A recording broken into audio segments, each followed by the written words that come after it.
ನಮಸ್ಕಾರ ಸ್ನೇಹಿತರೆ, ನಾನು ನಿಮ್ಮ ಪ್ರೀತಿಯ ದಿವ್ಯ ಹುಳಿಗೋಳ್ ಲೈಫ್ ಕೋಚ್. ನನ್ನ 100 ದಿನಗಳ 100 ಕಥೆಯ ಸರಣಿಗೆ ಸ್ವಾಗತ. ಮನುಷ್ಯನ್ಗೆ ಅನ್ಕೊಂಡಿದ್ದೆಲ್ಲಾನು ಸಾಧಿಸ್ಬೇಕನ್ನೋ ಆಸೆ. ತಾನು ಅನ್ಕೊಂಡಿದ್ದು ತನ್ನ ಬೆರಳ ತುದಿಯಲ್ಲೇ ಎಟಕ್ ಬಿಡ್ಬೇಕು, ತಾನು ಅನ್ಕೊಂಡಿದ್ದಕ್ಕೆಲ್ಲ ದೇವ್ರು ಕೂಡ ಫಲ ಕೊಡ್ಬೇಕು ಅಂತ ಇರುತ್ತೆ. ಆದ್ರೆ ಅದ್ರ ಹಿಂದಿನ ಪ್ರಯತ್ನ, ಕಠಿಣ ಶ್ರಮ ಕೇಳಿದ್ರೆ ಕೇಳಲೇಬೇಡಿ.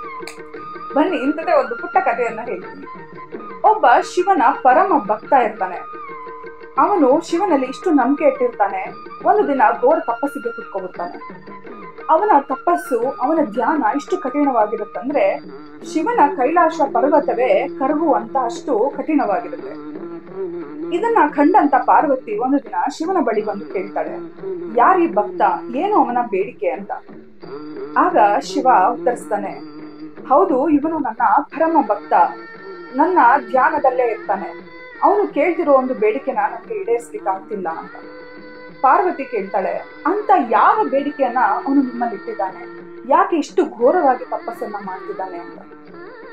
ಶಿವ ಹೇಳ್ತಾನೆ, ಅವನಿಗೆ 25 ಕೋಟಿಯ ಲಾಟ್ರಿ ಹೊಡಿಬೇಕು ಅನ್ನೋದು ಅವನ ಆಸೆ, ಆದ್ರೆ ಅದನ್ನ ನನ್ನ ಕೈಯಿಂದ ಈಡೇರಿಸ್ಲಿಕ್ಕೆ ಆಗ್ತಿಲ್ಲ ಅಂತ ಹೇಳ್ತಾನೆ. ಅದಕ್ಕೆ ಪಾರ್ವತಿ ಕೇಳ್ತಾಳೆ, ಯಾಕೆ ಆಗ್ತಿಲ್ಲ, ಇದೊಂದು ಸಣ್ಣ ಒಂದು ಬೇಡಿಕೆ ಅಲ್ಲವೇ, ಈಡೇರಿಸ್ಬಿಡಿ ಅಂತ ಹೇಳ್ತಾಳೆ. ಆಗ ಶಿವ ಉತ್ತರಿಸ್ತಾನೆ, ನಾನು ಈ ಒಂದು ಬೇಡಿಕೆಯನ್ನ ಈಡೇರಿಸ್ಬೋದಿತ್ತು, ಆದ್ರೆ ಆ ಲಾಟ್ರಿ ಅವನಿಗೆ ಹೇಗೆ ಹೊಡಿಯುತ್ತೆ, ಅವನಿನ್ನು ಲಾಟ್ರಿ ಟಿಕೆಟ್ ತಗೊಂಡಿಲ್ಲ, ನಾ ಹೇಗೆ ಈ ವರನ ಕೊಡ್ಲಿ ಅಂತ ಶಿವ ಹೇಳ್ತಾನೆ.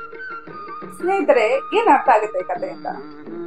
ಕತೆ ಹಾಸ್ಯಮಯ ಅನ್ಸ್ಬೋದು. ಈ ಭಕ್ತ ಇಷ್ಟು ಕಠಿಣ ಧ್ಯಾನ ಜಪದಲ್ಲಿ ಕೂತಿದ್ದಾನೆ ಲಾಟ್ರಿ ಹೊಡಿಬೇಕಂತ, ಆದ್ರೆ ಲಾಟ್ರಿ ಟಿಕೆಟ್ ತಗೊಂಡಿಲ್ಲ. ನಾವು ಜೀವನದಲ್ಲಿ ಹೀಗೆ ಮಾಡೋದು.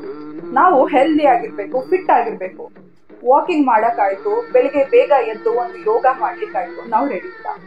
ಎಲ್ಲ ಸ್ಟೂಡೆಂಟ್ಸ್ ಅನ್ಕೊಳ್ಳೋದು ನಾನ್ ಟಾಪರ್ ಆಗ್ಬೇಕಂತ, ಆದ್ರೆ ಅದಕ್ಕೆ ಬೇಕಾದಂತ ಹಾರ್ಡ್ ವರ್ಕ್, ಡೆಡಿಕೇಶನ್ ಕೇಳ್ಬೇಡಿ. ಇನ್ನ ಬಿಸ್ನೆಸ್ ಅಲ್ಲಿ ಯಾವತ್ತು ನಾವು ಸಕ್ಸಸ್ ಆಗ್ಬೇಕಂತ ಎಲ್ಲಾರು ಅನ್ಕೊಂತಾರೆ, ಆದ್ರೆ ಅದ್ರ ಹಿಂದೆ ಬೇಕಾದಂತ ಒಂದು ಸ್ಕಿಲ್ ಆಗಿರ್ಬೋದು, ಅದಕ್ಕೆ ಬೇಕಾದಂತ ಒಂದು ಏನೋ ಒಂದು ಹಾರ್ಡ್ ವರ್ಕ್ ಆಗಿರ್ಬೋದು, ಮಾಡೋದ್ರ ಕಡೆ ಗಮನನೇ ಇರುತ್ತೆ. ದೇವ್ರು ಕೇಳಿದ ವರನೆಲ್ಲ ಕೊಡ್ಬೇಕು, ಆದ್ರೆ ಅದ್ರ ಹಿಂದೆ ನಮ್ಮ ಪರಿಶ್ರಮ ಏನಿದೆ. ಮಂತ್ರಕ್ಕೆ ಮಾವಿನಕಾಯಿ ಉದ್ರಲ್ಲ. ನಾವೇನು ಪ್ರಯತ್ನ ಪಡದೆ ನಮ್ಗೆ ಆ ಫಲ ಸಿಗ್ಬೇಕಂದ್ರೆ ದೇವರು ಕೂಡ ನಿಸ್ಸಹಾಯಕರಾಗ್ಬಿಡ್ತಾರೆ.